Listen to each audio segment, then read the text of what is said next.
Hello Noddies. Imagine connecting a 1.2 volt processor directly to a 5 volt sensor or a 3.3 volt microprocessor or to a 1.8 volt memory. Do you think they can communicate directly? Not really.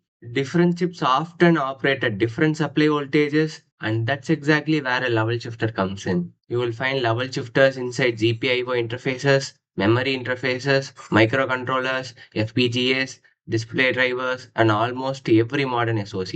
So today, let's understand how a level shifter can convert a 0 to 1.2 volt square wave into a clean 0 to 5 volt digital signal. Our goal is very simple. The input only swings between 0 to 1.2, but the output should swing between 0 to 5 volts. Notice that we are not amplifying an analog signal. We are simply changing the digital logic voltage level from low to high. The first idea that usually comes to mind is, why don't we simply power an inverter using a 5 volt and apply a 1.2 volt input? Unfortunately, this doesn't work. When the input becomes 1.2 volt, the NMOS start turning on. But at the same time, the PMOS still sees a VSG of around 3.8 volts, which is much larger than its threshold voltage. So the PMOS is also strongly on. Now both the transistor conduct simultaneously, creating a direct path from VDD to ground. Instead of obtaining a clean logic transition, we waste static power, so we need a much smarter circuit. This is one of the most commonly used level shifter architecture.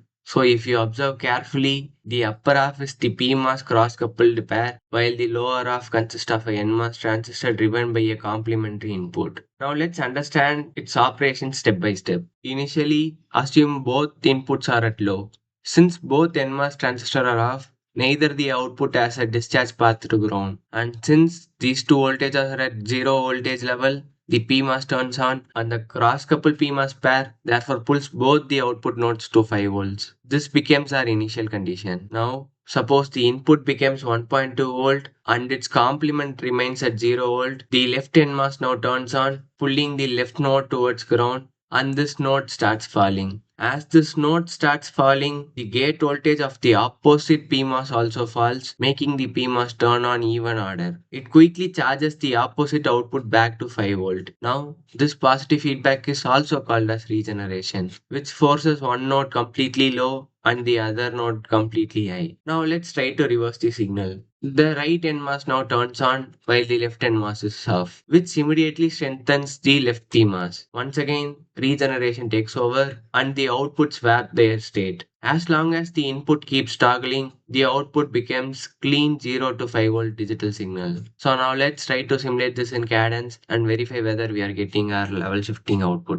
As we can see here, the VDD is connected to 5 volt, and the other thing to be noted here is, since it's a digital kind of circuit, here I have fixed the W to be 120 nano and the length to be 100 nano for all the transistors, and I will tell you the reason in later part of this video.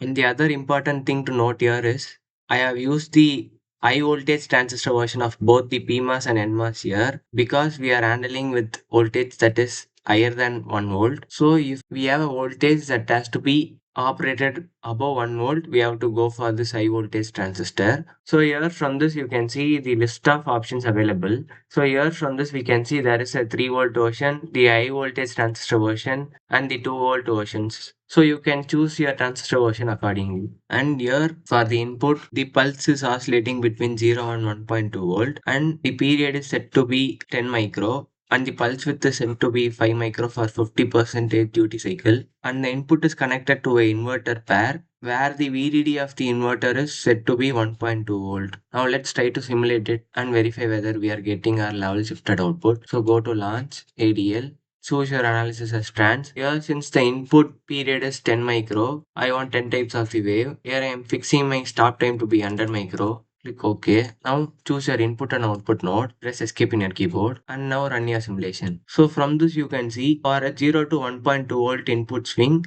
our output is swinging between 0 to 5 volt. So from this graph we can verify our level shifter circuit is working. Like every circuit, this one also has its own limitation. The first drawback is that it assumes that two complementary inputs fits almost ideally. If the rise time and fall time becomes very slow, there is a brief moment where both the NMOS transistor and PMOS transistor can conduct together, which makes all the four transistors conduct simultaneously, creating a direct path from VDD to ground.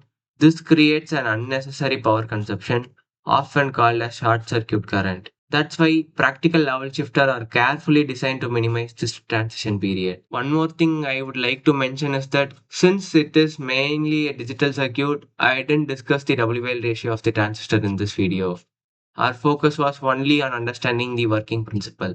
But in a real chip, transistor sizing is still very important. If we want to optimize the level shifter for speed, area, or power consumption, we have to carefully choose the WL ratio of both the NMOS and PMOS transistor. So even though this is a digital circuit, transistor sizing still plays a major role in achieving the best performance. And that's all for today's video, Noddies. Until then, keep learning, keep building, and keep simulating.